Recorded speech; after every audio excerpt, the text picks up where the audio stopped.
Welcome to the Doom Kitchen. This is not a news show. It's a talk show.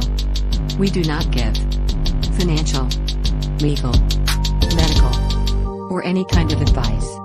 We are not responsible for the actions of our listeners.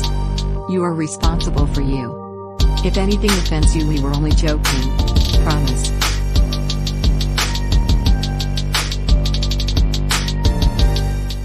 Welcome to the Doom Kitchen. Today, I talked to Maria. Usually on the third week of the month, I have Aunt Laura on. In the last 2 months, I've had Aunt Laura on with Maria. But Aunt Laura is writing her book, and I look forward to it. So tonight, I talked to Maria.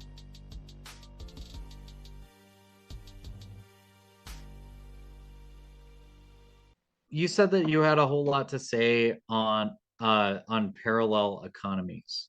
Right. Well, one of the things that people are really concerned about, or that they should be very concerned about, because there's really not a lot of coverage on social media, maybe on social media some, but not like CNN or NBC. None of those individual companies are going to cover the fact that there has been a steady destruction of factories that are food production, or the fact at the beginning of COVID, you had companies like in the lumber industry or any other industry where you literally had piles of lumber just there wasting away. And then, of course, we've had an issue with factories over the last 20, 30 years where they've been just disappearing and going overseas. I used to work in a factory as a teenager, and I can tell you that it was a steady paycheck. Now it was monotonous work, but if you had the time for that kind of job that could work you 10, 12 hours a day, believe me, I mean, at 18, I was making like between $500 and $800 a week in the economy of 1997, which was pretty amazing. So we don't see a lot of people coming to the understanding that. I didn't realize we were so close in age because you're Laura's friend, and it turns out that you're probably a year older than me. Probably. I'm 44. Okay, I'm 43. I just turned 43 yesterday. That's funny. Oh, happy birthday. Oh, thank you. So we had this economy where we were working, and even like when we're going to high school and working at night or going to college at night, we had steady income. We had, I paid rent and owned a car at 17, and a lot of people can't seem to fathom that idea now. And we have to look at what the government, under the Obama and now the Biden administrations are doing their level best to destroy the middle class, the working class. And that is a socialist, globalist idea that they have, and they want to continue that so that when they've destroyed the middle class, you literally have a huge gap between the haves and have-nots. You have literally rich and poor and nothing in between to buffer. And yeah, I was seeing a video where they were talking about everything that you have that you just rent it. You don't own anything. You just rent it. You'll own nothing and be happy about it. But the whole thing is, oh, you need this thing for this one purpose, but how many times are you going to use it? 3 or 4 times. Well, why not just rent it? And that it makes sense in some ways on the surface, but it's all about taking away autonomy from an individual person. Exactly, because if you remember, like when we were in high school, and I can say that now knowing your age, but when we were in high school, the number one thing that they would teach us in economics, or you could even hear it from any teacher in any of your classes, was you have to take care of your credit. You have to plan effectively. You have to save, try to save and buy in cash. Don't use credit cards. Do everything you can to preserve what you have. If you bought something, make sure it's high quality. Even if it's expensive, it costs you less in the long run instead of having to replace it every year. And we have become a culture of throwaway appliances because they break within 6 months of buying them, or they're so expensive that you go to somewhere like Aaron's and you rent to own. You miss a payment and it's not yours anymore, and you lose your money and you lose everything that you've invested. Where if you had taken that advice from economics class and had to rent an apartment for a little while and used old appliances for a little while, you saved up enough to buy your own appliances. And then the next goal is to buy your own home. So, and I'm not very big on like the whole housing market, so don't get me wrong. But I remember in like 2006 when you had Bill Clinton in office and you had this housing bubble, and people were just buying homes that they couldn't afford because they had made it easy for people to apply for loans. And you know, the Fannie Mae and the other company, they went. Yeah, they're still doing that. Yeah. I'm in the process of closing on a house right now, and the loan officer that I've been dealing with offered me something 2.5 times what I'm taking. But he basically he looked at how much money I had and offered me something that would cost me pretty much my entire paycheck. Yeah. And like, yeah, I don't want to do that. I'm sorry. And see, but the thing is, in their minds, right? And it's that socialist thinking. If we lower the ability for people who don't have the high paying jobs to be able to come into these loans, they're really setting them up for failure with high interest rates. And you know, those numbers are hidden, kind of like they were during the Bill Clinton administration and then the Obama. And so people sign up for it because it looks obtainable. It looks like, yeah, I can swing it, you know, and they're not thinking 5 years down the road, you know, getting married, having kids, and that's going to put a monkey wrench on all your financial planning. Kids cost money. And that's another angle for them, but we'll get there in a minute. And the thing about it is with them, if they can trick enough people to get these loans, the housing market will crash and they will lose their homes. They will get repossessed. And that makes it easier for companies like BlackRock or anybody else to come in and purchase the, you know, those properties. What they do with those homes, whether they tear them down or they keep them there, they will hike the rent up so high, or they'll turn them into like slum apartments. Either way, nobody wins except for the major companies. But with the parallel economy idea that I was hoping that people would open their eyes to is that, you know, in the late 90s, early 2000s, we saw Walmart grow like nobody's business. H-E-B is a regional store. It's only in Texas. And as far as I know, maybe a couple of areas in Louisiana. I'm not too sure. But every region of the United States has its own grocery chain. And so what they're trying to do is that they're trying to grow these companies that were once regional into like a national brand. And that's just a monopoly of things. And all that's going to do is you just have a handful of powerful companies, and all the mom and pop stores go under. All the small town bakers, everything goes under. So then you have just a culture and an economy of consumers instead of having the ability to create or produce a good and somebody else barter or trade or buy and sell. And so they just want to limit to whoever has the higher or the bigger wallet, right? And but then when you look at things from what we're seeing from the World Economic Forum and China coming in and purchasing land, and it's land for agriculture and for oil and, you know, technology. And I came across a document called the China's 5-year plan. And what China's 5-year plan aims to do, aside from the Belt and Road Initiative of expanding China throughout the globe, is that they want to grow in areas where they are weak.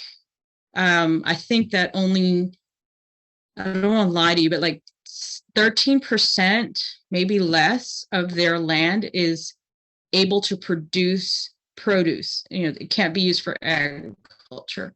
And I think that a lot of the factors there are either pollution, or the land has harsh minerals that it just won't grow anything. So what you do see, and this happened in Australia, where you had them buy large parcels of land for agriculture. They were able to cultivate the land and harvest it, and then go and sell that produce in North Africa and other areas in the Middle East.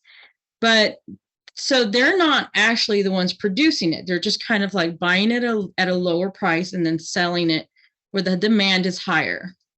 And that's also what's happening with like our oil industry. Recently, I think it was Forbes or the Washington Post, or it was even probably, it might have been in all three, but Wall Street Journal had an article back in September, October of last year saying that they had bought millions and millions of our natural liquid gas, and it was aimed to go to China, but they detoured it and sold it to Germany. And the pricing on that, there was a major difference between the price that they bought it at and the price that they sold it. And so they didn't even, it's like an after cost price, and they pocketed about, I guess, like $170 million off of that deal. So when you have the Biden administration tearing down our own oil pipelines and like allowing China to access our oil and selling it somewhere else when we could be using it. I mean, he got rid of all our reserve oil and gave it to China. Yeah, sold it to them. Yeah.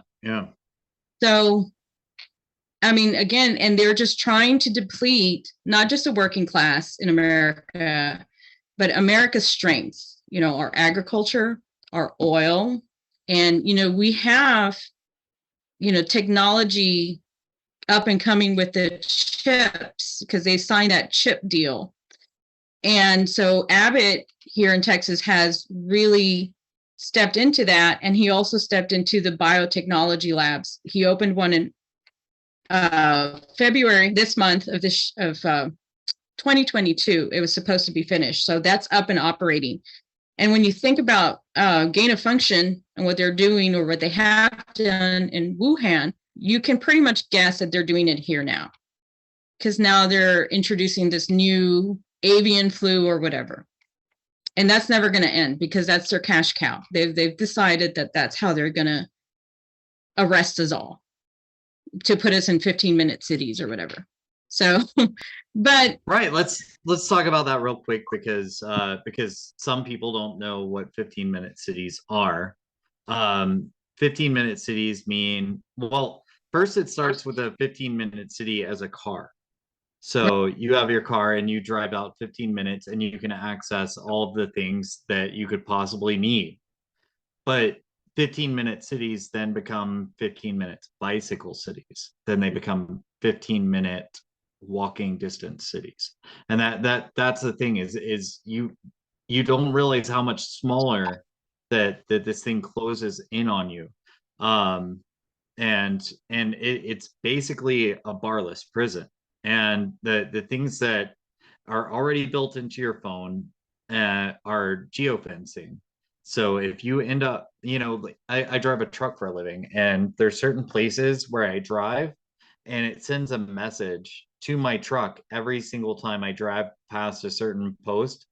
It's a mile marker or something. I don't know exactly what it is, but if I drive past that post, I'll get a message every single time, and it's the same message. But it is kind of like that as far as the tech goes, but this is far more sinister.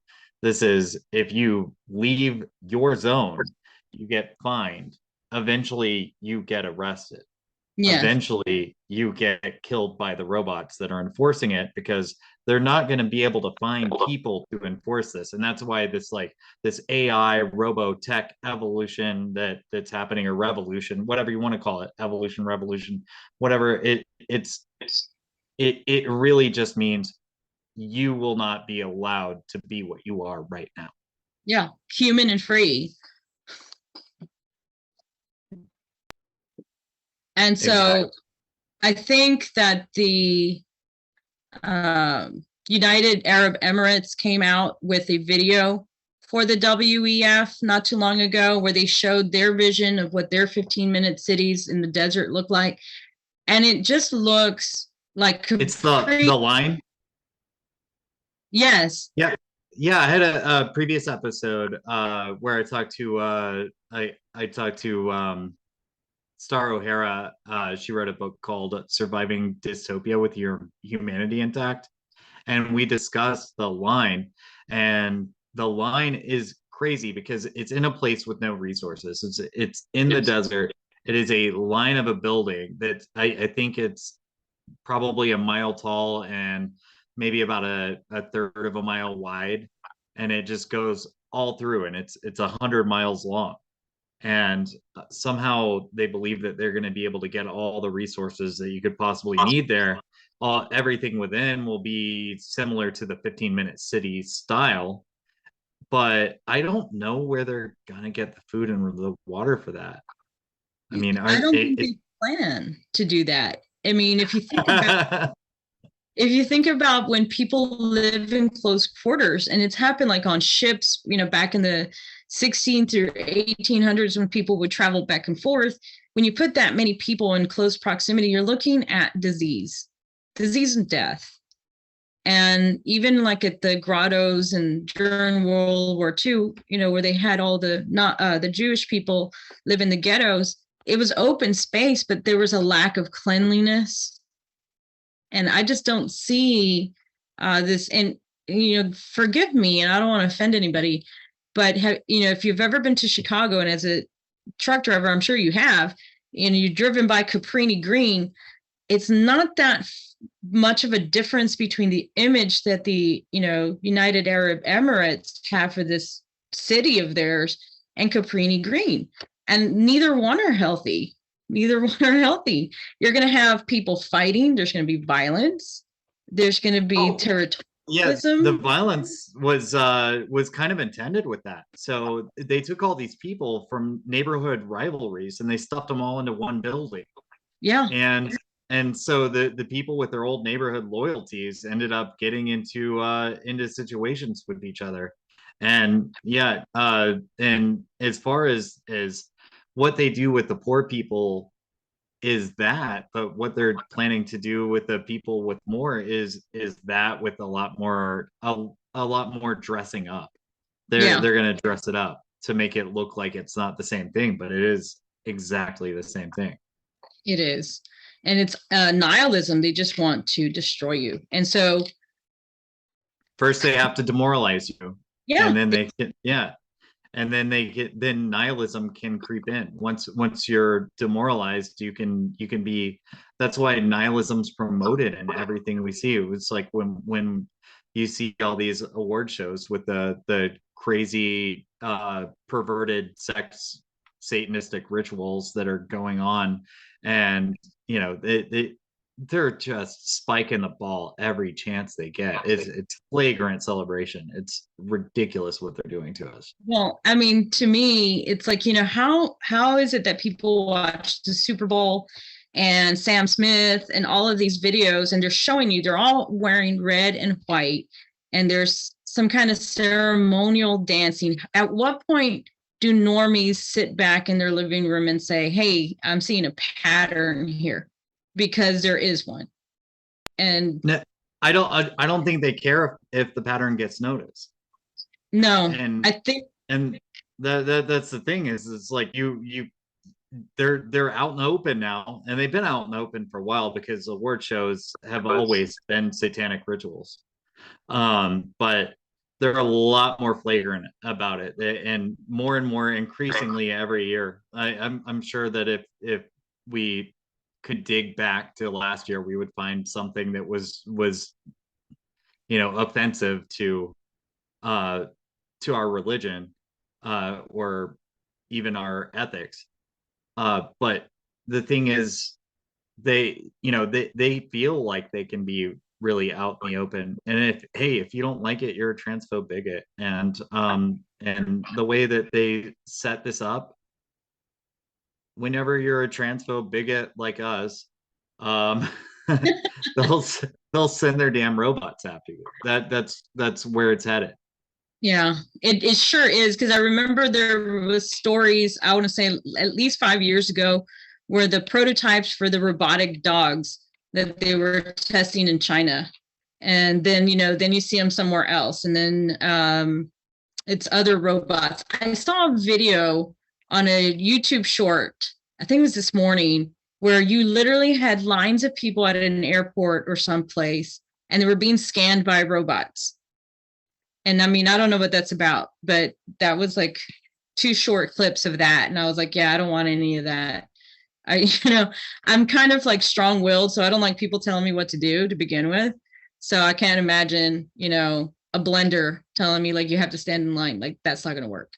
So when I had William on the show not too long ago from the History Homos podcast, and we talked about workers' revolutions, and he said, I used to be against all that stuff because it was communist, but at this point, the communists have abandoned the working class, basically, and that anything that we can do right now to halt and slow, then he's on the side of the worker, and I'm on the side of the worker. I am a worker, and right.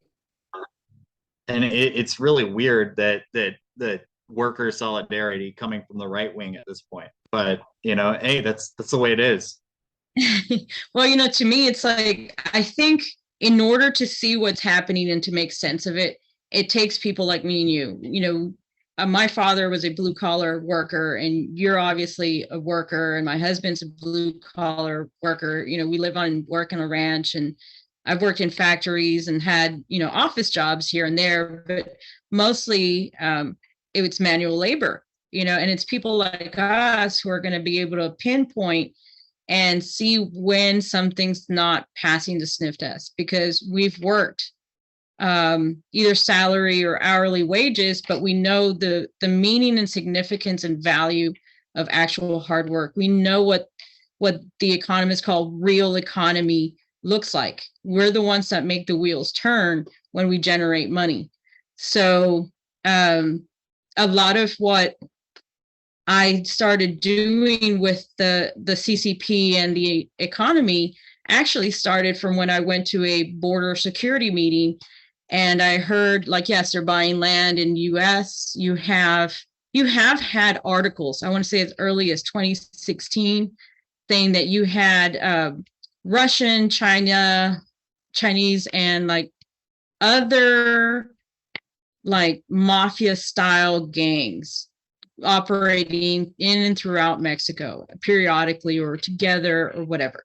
And so now you have a cartel that's emboldened and working alongside the Chinese. And so we know from articles that they try to hide from us because of the algorithm that you do have Chinese soldiers, and you have the Chinese gangs, human trafficking, drugs, organs, all of that going on at the border and throughout Mexico. And the Mexican government is looking the other way. And when you hear stories about rival cartels, or that the Mexican government is fighting the cartels in Mexico, I want people who hear this to understand that the cartels, one of them, I think it's the Sinaloa. I don't want to be completely wrong. I don't care if I am, but I don't want to lie to people. But you have one rival cartel who supports the president and all the elected officials. So when the elected officials of the opponent team are elected, then that's the other cartel taking, control of the situation, so to speak. Organized crime and politics are tied together like that even here. We just don't see Yeah. it the same way. We don't see it the same way as you would do in like a Mexico kind of scenario. I had a guest on the show, it was Rob Risky. He was talking about the cartels being the ones that were enforcing masks on the streets. They would beat up people if they weren't wearing their mask, and they were paid by the U.S. government to do so. So the United States government saw them as more legitimate than the official government. Yeah. And or either they went through their government and said, hey, make this happen however you can make it happen, and they called on the cartel to do it, or they went straight to the cartel. Either way, we know that they have a relationship. They gave them weapons that I'm not allowed to have, that neither of us are allowed to have the weapons that they gave to the cartels in the Fast and the Furious program. So there is that. And so the deal with the relationship with the cartels and the Mexican government, especially with Obregon, because he is like so strongly socialist, in the first Obrador.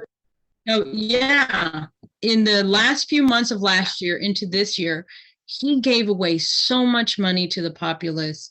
And I know that down deep inside, I know that he didn't think that it was going to be like this generous offer, that people would take it serious and invest it in some kind of gold or even in education. I think he knew all along that when he gave people all this money, they were just going to go out and blow it because, they're poor. They've never had anything given to them. And you have 25-year-olds who've never seen this kind of money before, and you give them, let's say, $5,000, they're not going to say, hey, I got tuition for 2 years. They're going to say, hey, what can I get right here, right now? Because when you live poor like that, it's about right here, right now. You're not thinking long term. And so that being said, and because they're working alongside the Chinese, you have the Chinese exploiting the communities in Mexico. And one of the things that I learned was that you have poaching of animals, you have extraction of minerals, you have around Mexico City, they have, I don't remember, I think it's like mica or something like that, but it's like has a high radioactive quality. And I'm going to go into something else here for a minute, but let me just say that the Chinese would love to have that mica and that radioactive quality, because one of the main reasons that they built the wind turbines in Texas, I found a different article that was written by two scientists that were warning literally the science community as well as the United States government that not only Iran, but China was looking to get more fuel from us, liquid natural gas, so that they can supplement the energy in the northeastern part of their country, where they have the Uyghur Muslims in captivity, and whatever energy is being generated from that part of the country, transport it to the southeast part of the country, where they're building 2 nuclear reactors. And the world is like asleep. They don't realize that they're building these 2 giant nuclear reactors. And when you feed them all this fuel, the waste that is going to be produced is going to be so high in plutonium that we're looking at like the super bomb of all atomic weapons. This is like the life ender of all bombs. And we're helping them. Not only the United States government, but the state of Texas. When we send liquid natural gas to China, they're not using it to power their energy or to produce something. They're sending it over there so that they can refine it, and the plutonium that's going to be used is going to be used to create bombs to kill us. And that is one of the things, like with my project of no LLCs for the CCP, is that when people in our communities, in our city councils, our state elected officials, I bet they haven't seen these documents. And if they have, then they're complicit, because these documents clearly say, what their plans are. They plan on stripping us of any and all produce. I think in 2021, we sent them $1.5 million worth of frozen beef. Yet the United States government was telling us there's a shortage of beef because of COVID. So, they're playing all of us for fools. And they think that they can get away with it because they think that we won't be able to find this information that backs where we stand against it. And they also believe that they're the only ones who can read legal jargon, and that they can make deals and bills and plans that will affect every single one of us, and that we won't understand what's being said. They think we're stupid. So on the issue of parallel economies, I have a presentation in March where I'll be talking about all of the ways that China uses our legal instruments to strip us of our, sovereignty, to use our land and to do all these things, but also emphasize on the importance of a parallel economy. Because when they decide that they don't want us to use Amazon or Walmart or any of those other things, we will have to find people within our ranks who live in our states who will say, I can make this, I can sell soap, I'm a butcher, whatever. And if it's either for money, if we have it still, or bartering, that's what we're going to end up doing at one point. So we need to get wise, and we need to go to city council meetings, and we need to read up on what our city is doing. Is it selling? Is it leasing? We need to stand on Abbott here in Texas, because he passed a bill to prevent China from buying property, but it's a toothless bill, because when you write something to alter the law, you have to enforce it with statute. You have to describe what it does and what measures it will do to prevent it. And it doesn't provide any of that. All it says is that you cannot be from Russia, Iran, or China and buy property. But I'm going to tell you that a lot of the people that buy property from those countries are American citizens, because they came here 20, 30 years ago and had anchor babies. So they've thought of everything. Wow. Yeah. That's, a lot of the things that he does are for show and are done in a toothless manner. And you always notice that he'll throw in Iran, and it's always enemies of Israel, because he goes over there and kisses on the wall. And you can't own a business in Texas and boycott Israel, or else you can actually get in trouble with that. You can own a business in America, in Texas, that boycotts America. It's and so that's for me, I never take everything he says at face value. I'll take maybe a tenth, if that.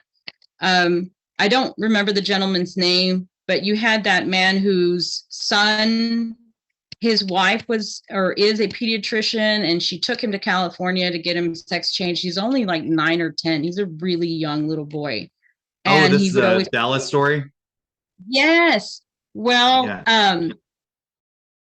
the state attorney's office said that they would not get involved with that case at all. They wouldn't touch it. And that poor man has been through hell and back, and they've, stripped him of his parental rights. They've done everything they could to him to destroy him. And for they're going to mutilate his child and get away with it. Yeah, because our state attorney will not do anything about it. And so to me, you're talking out of two sides of your face when you say parents who take their children to drag shows are going to be investigated, and then you allow this to happen. I mean, you're lying. You're lying. Right. And people need to know that. People need to know when he says something, when any of them say anything, investigate the matter. If they passed a bill, read it. If you don't know legal jargon, you have pro se litigates. You have attorneys who will do free consultations. Take it to them and say, hey, listen, I don't understand this. But I feel that it's important, and they can break it down to you, because, our founding fathers at the beginning said, no law should be written in a language that no one can understand. The very basic of men should be able to read this and know what they're getting into. So they have all this purchasing and leasing. And you have, I believe at one point, Jeff Bezos had purchased quite a bit of land in West Texas. It was reported at least 3 years ago. And then the Chinese bought the Permian Basin, which is also in West Texas, which made me wonder if he was acting as a proxy, because shortly after he bought all that land, I think he sold Amazon and retired, which was kind of an odd move. And then Bill Gates keeps buying more agricultural land. And there's a video out by Grace Really, I think it's the name of the channel. And she does real quick. Okay. So, because we talk about this all the time. Bill Gates owning the farmland, Bezos, the Chinese, etc. All these people that are trying to take up our resources. Now, who's going to protect those resources for them?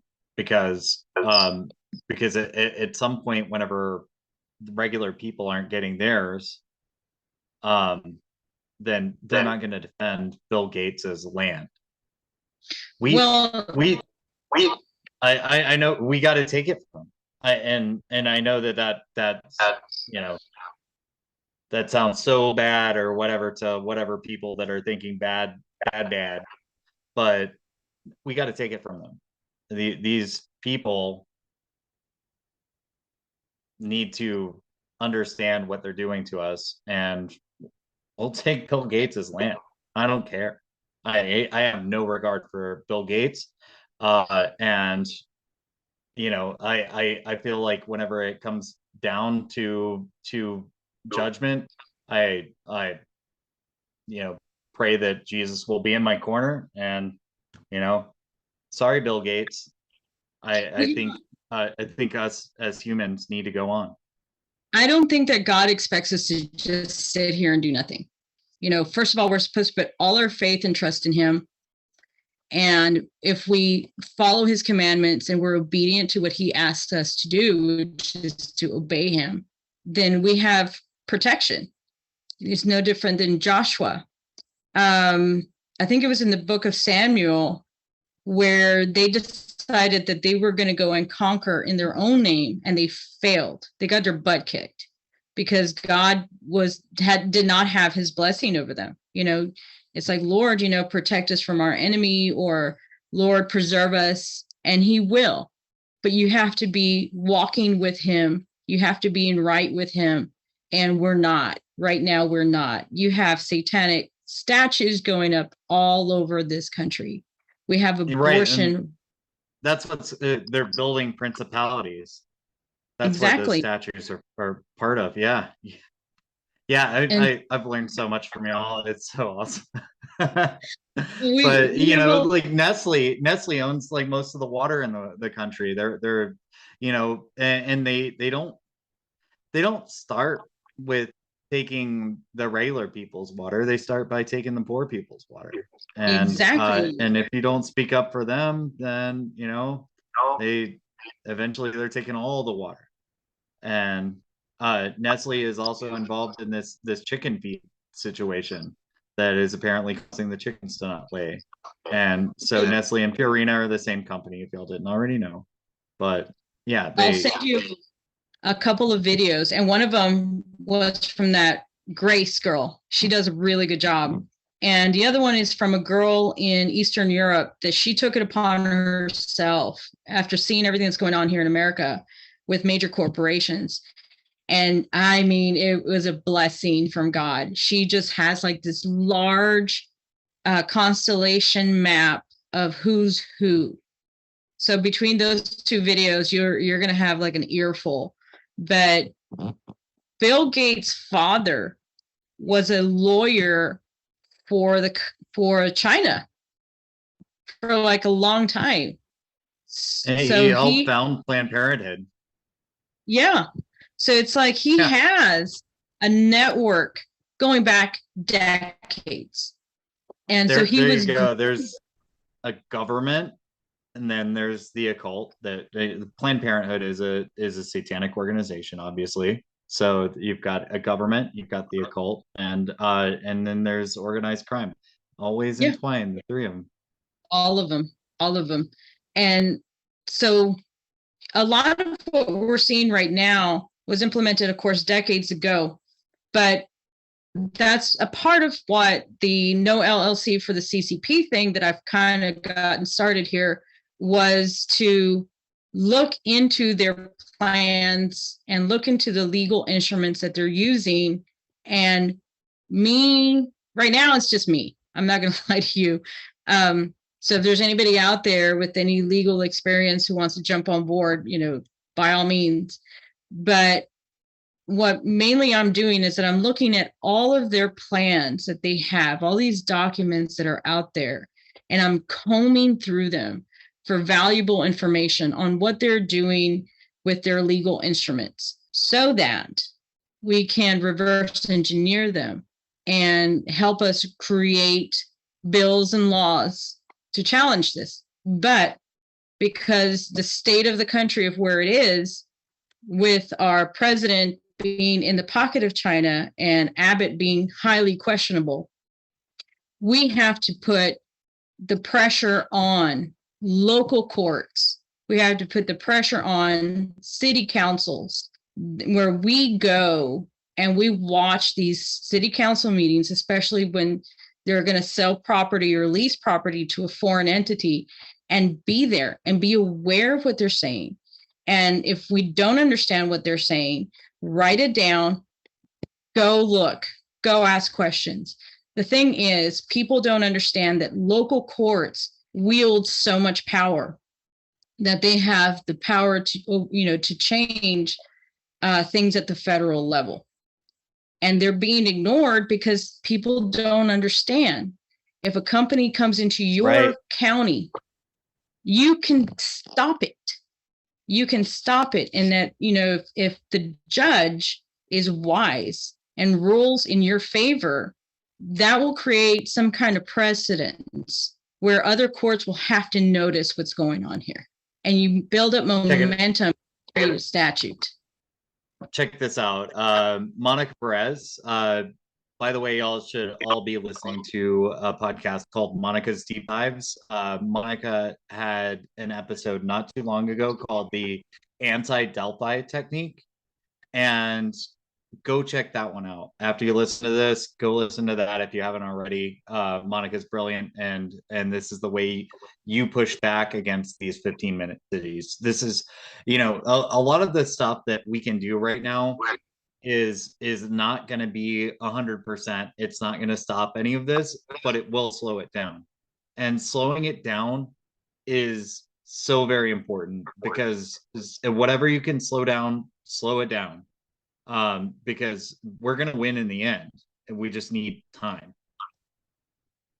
Yeah. And, and that's another thing. I think that they're ramping things up so hard because they realize the majority of the working class has woken up to their crap, because we're not suckered into everything else.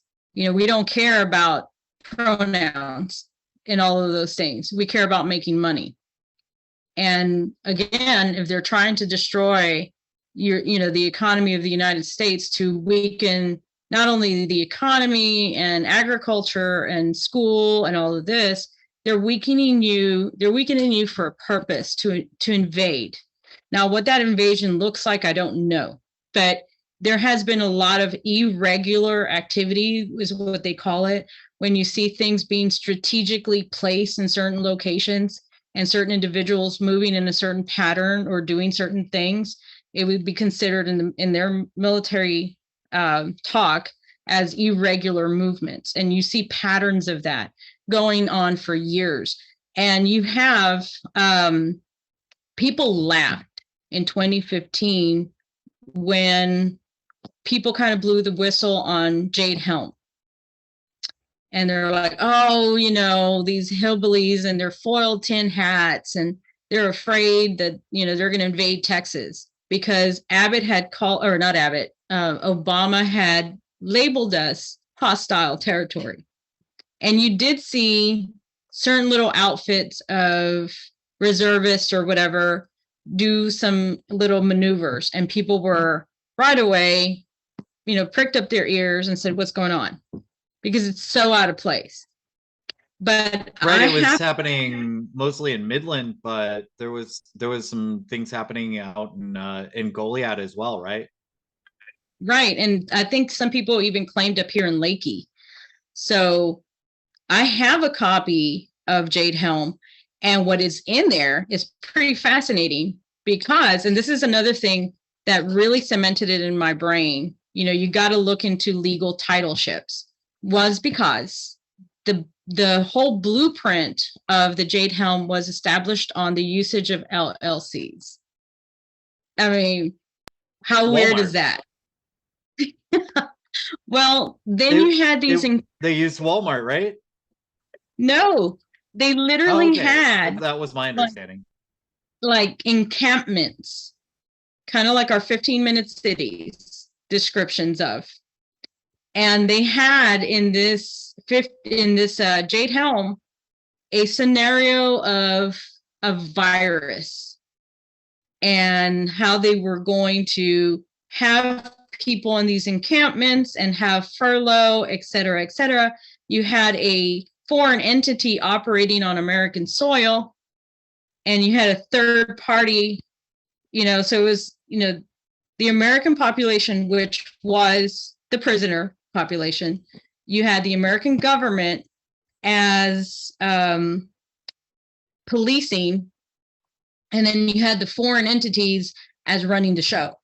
But the foreign entities couldn't get paid unless there was an LLC blueprint in which they were going to move all this money around, which is why I was like, okay. Right. Yeah. When Rob and I talked about that not long ago, and yeah, he said that there was a lot of times where they would have all this money paid to a quote plumber. Right. Yeah. And so, you know, that's what got me started. And I just started looking and looking and looking, and it just quickly came to me like, oh yeah, so everything's being hidden. You know, their assets are being hidden in one title or trust or whatever. And so and it's been like 2 years now that I've been just hitting the books on that. And that's why like next month will be my first presentation. And it's just to break it all down, say, look, this is where we are. And this is how they're using these instruments. And it's better if we do X, Y, and Z to stop it. And we can only do it at the local and state level because that's how they operate.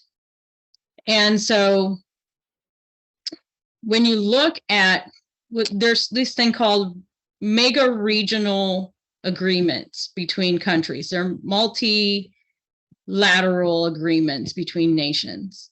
And we cannot ignore the agreement between Canada, Mexico, and the United States that started to formulate late last year in LA, and then they met at the beginning of this year in Mexico City. And a lot of that is kept under hush hush, like they don't want us to know what it is that they discussed. And to be honest with you, I've been a little busy, but I need to dive into that and discover what those details are. And to me, the European Union, for instance, they didn't even announce the European Union. They just all of a sudden were, hey, we're the European Union here. All of it's the infrastructure is already built. We already got it set up, and people, you know, and that's exactly how they're going to do the North American Union whenever it happens. It'll be, the infrastructure is already built, the buildings, their meeting places, their everything that they do is going to be just set up before Right. they even announce it to us plebs. And that's the thing, because, and that's where I was going to go with this, to kind of like tie it up at the end here. And that was that these mega regional agreements are designed to destroy the legal system of the nations that sign on. So autonomy, sovereignty, all of that goes out of the way. Your votes will not matter. And the ultimate goal is to take every human freedom away from you. Because the way these mega regional agreements, especially when you include China, is to break the Constitution. That is it. That is the end goal. So I thought to myself, well, we don't have an active mega regional agreement thus far, unless you want to count the one with Canada and Mexico, which can kind of fit the bill. But what China's doing with purchasing and leasing land in Texas and throughout the United States, they don't really need the mega regional agreements at this point. Because when you look at contract law, if prior to an official document contract, you have been in practice of doing things in a certain fashion, the courts will rule as that being like, well, these two companies have had the custom of acting in this fashion, and therefore I will recognize it. Kind of like a common law marriage. You know, if these two people live together, there's no formal contract, but each party is accustomed to this set of values or behaviors, then the court will rule as though you are married. So that is something that we have to keep in mind. That is why we have to fight back all the usage of LLCs, other titles, trusts, and what they do with those assets, because they are literally, without the court system being too much involved, setting a precedent on how they're going to establish that mega regional, and say, well, like you said, the foundation already exists, let's make it official. And then we're all doomed. Because what China plans to do with that is that once you've been absorbed into what they want to set their legal standards upon America. And they don't necessarily have the best record of civil rights on the face of the earth. So it's just a little food for thought. But as far as like the LLC and mega regionals, outside of the very long-winded details, that is it in a nutshell on that topic. And it's very serious, because what they're doing is to violate every rule, break everything about the Constitution. And the way Mitch McConnell and Biden and all of them up in the White House, outside of the very few that we know are fighting for us, they're hinged on that. I don't know what kind of money they receive. They're cutting their own head, because governments like that, if you are a traitor, the first thing they're going to do is put a bullet behind your head. They will not value you. So I don't know what they're thinking. Yeah. So well, they're thinking that they want to win, and they've got their pieces in play to do that.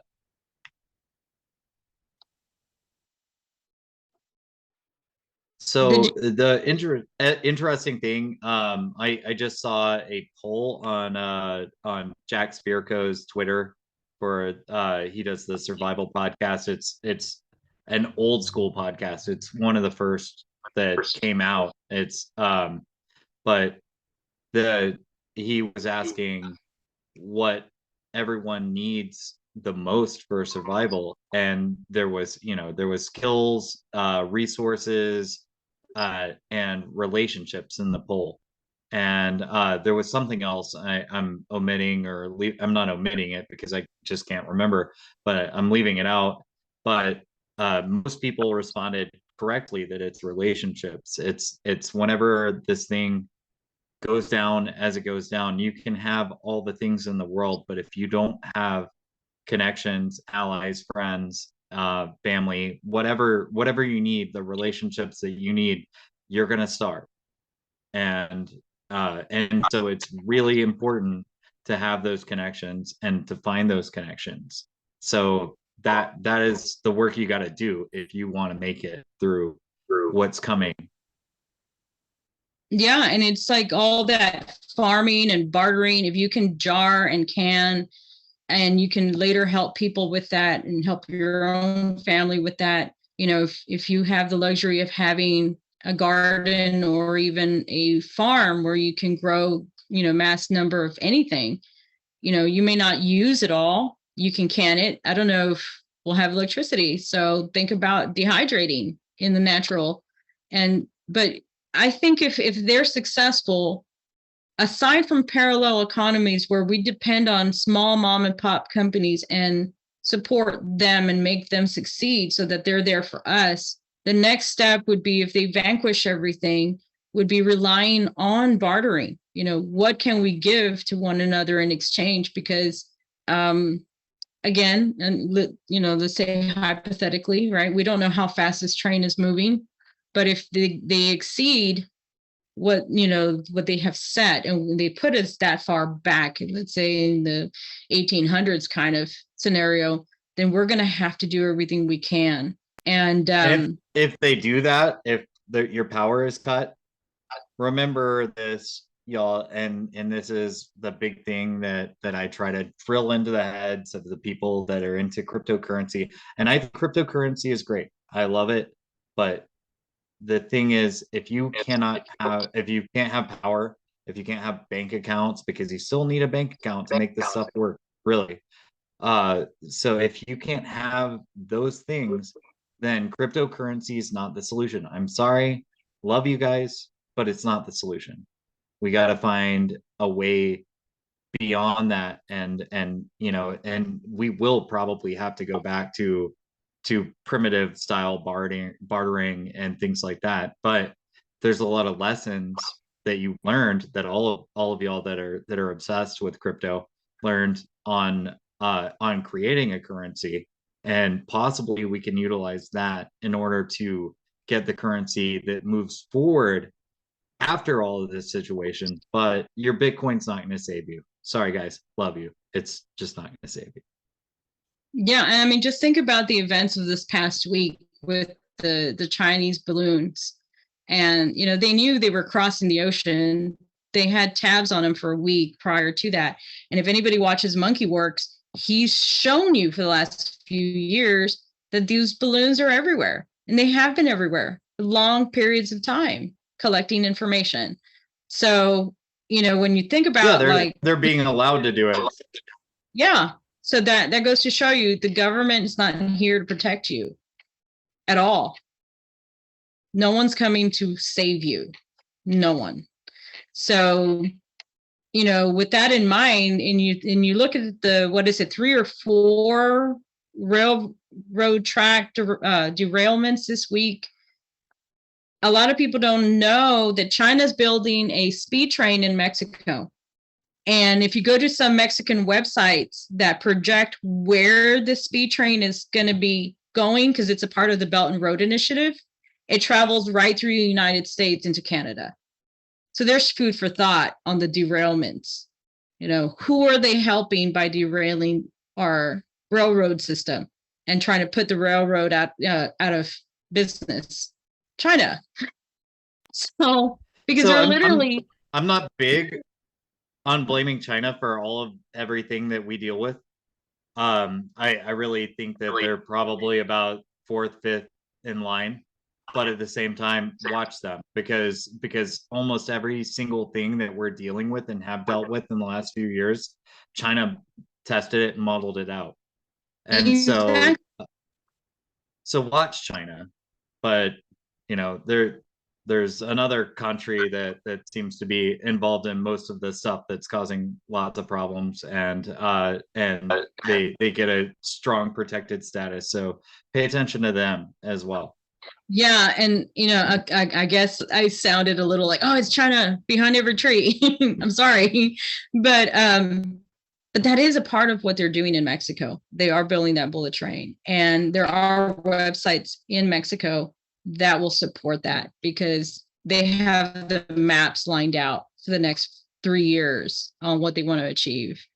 And again, it's just that Belt and Road Initiative, because you did have a project, I think it was in Honduras, where they were trying to widen a port to be able to, and their excuse was, we don't want our ships that carry goods for trade to get stuck down this canal. But after the government of that nation discovered that the width that they wanted, that China had paid the project to widen the canal, it was not for barges that would carry goods, but military style ships, and they shut the project down. And so that is why I understand where you're coming from, and like not trying to use China as a scapegoat. But when you look at all of that, when you look at information like that, like, hey, they really want this, but the only use that you have for getting that or obtaining that is to use it for the military sense. You're like, it kind of narrows down the options. And so I understand and I agree with what you say. I try to be very careful, like, well, China did this and China did that. But when you have evidence start stacking up, it sure makes you wonder. And I know that the Belt and Road Initiative is an economic war, but I just look at it from the sense that our government is doing nothing to fight that war. Nothing. And it's like, well, I've always seen that it's very important to watch those guys, because they have long, their whole deal is they don't mind when they get revenge for the things that happen. And America to them is an extension of England still. And England went and filled their country with opium and ruined the place. And so they don't mind when they get their revenge, but they will get their revenge. They were the most important country in the world for a very long time, the top hegemony that there was. But the thing is, whenever you're looking at this war in Ukraine, and you look at all the Iran hawking that a lot of people do, they're trying to get us involved in all this stuff in Iran, and like every single war that we fought during the Bush and Obama administrations were wars for Israel, and so you got to watch several other players as well, because there's so many people at the table. And then especially with things sort of like groups are clumping up at this point. You're starting to see, the NATO nations and the BRICS nations, and that's a thing. And it's important to keep your eyes in the right places and pay attention to everything that everybody's doing. But you can't blame it all on China. And a lot of the stuff is done from people just being dumb. They're like, well, hey, nobody's paying for this stuff, but the Chinese are offering twice as much as these guys are. So why not sell it to the Chinese? Well, I think that what's happening, honestly, is you have entities like the World Economic Forum and you have the UN, and they're both dead set on global domination. And at this point, the way I look at it is they're willing to use China as a vehicle to achieve that. And I think China, since the 1950s, has been struggling to fix those problem areas that we were discussing earlier, where they're weak, to make themselves a powerful nation. And so when you have the World Economic Forum and the UN going in the same direction, China's going to look at that as a valuable opportunity for them to regain ground.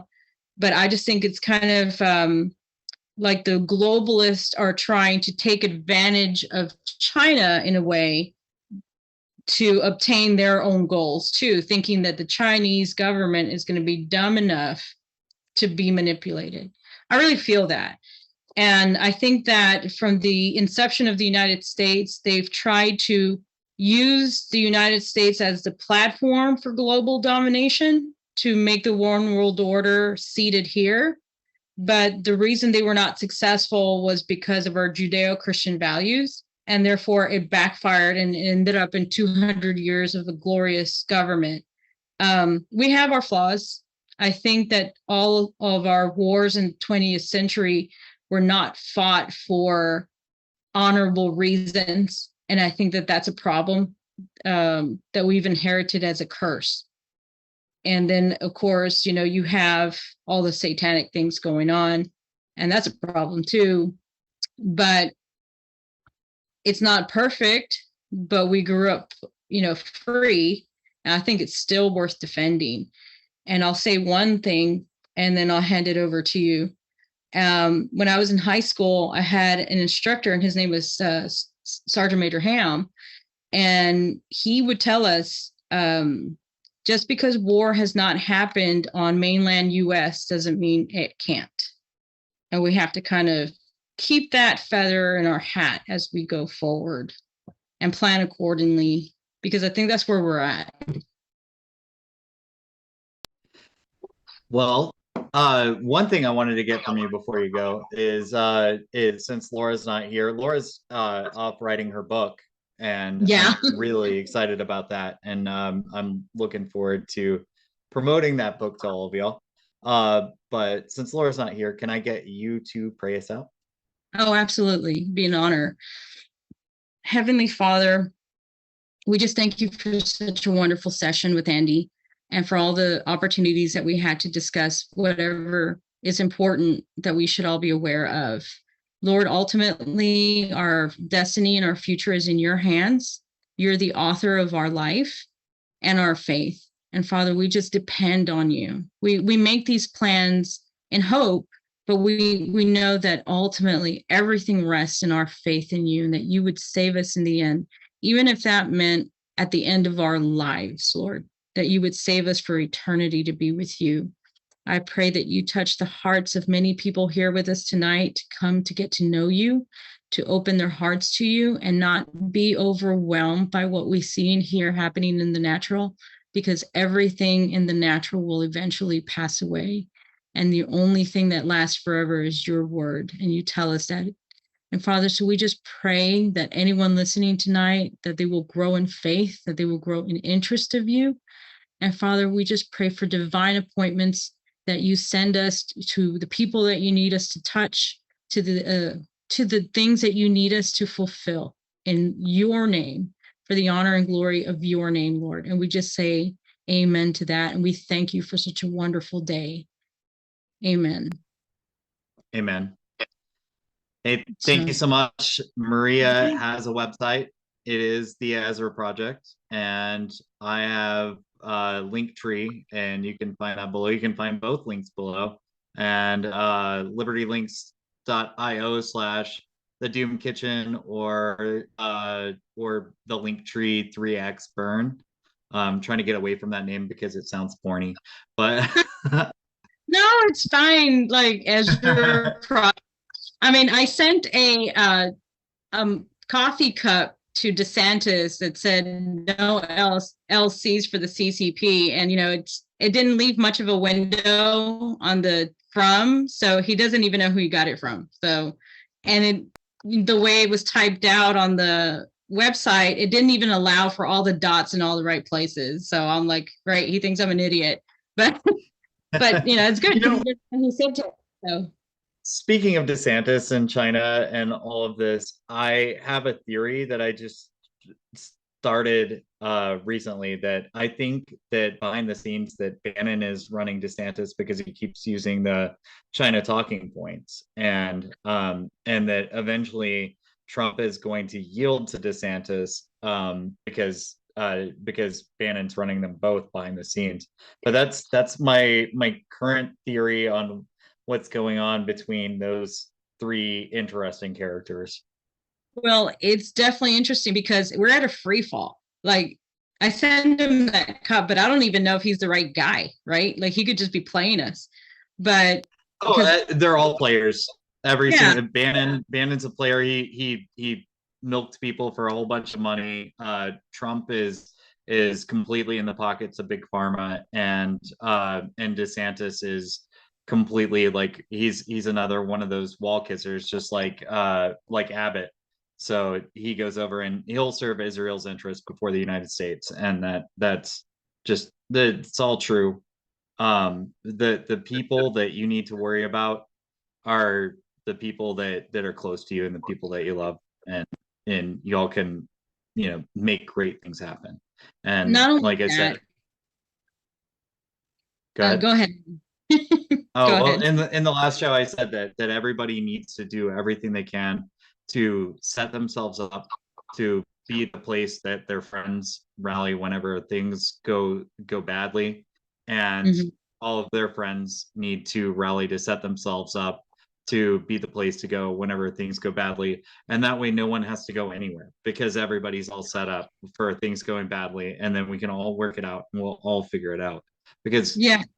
humanity is great, and I believe in us. Yeah, and and also nobody wants to see this wonderful dream end, but at the same time, it's like we weren't meant to be here forever. So we just live it the way God wants us to.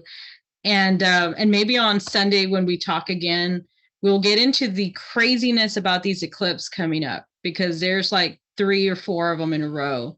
They're like pretty significant. So maybe we could do that some other time.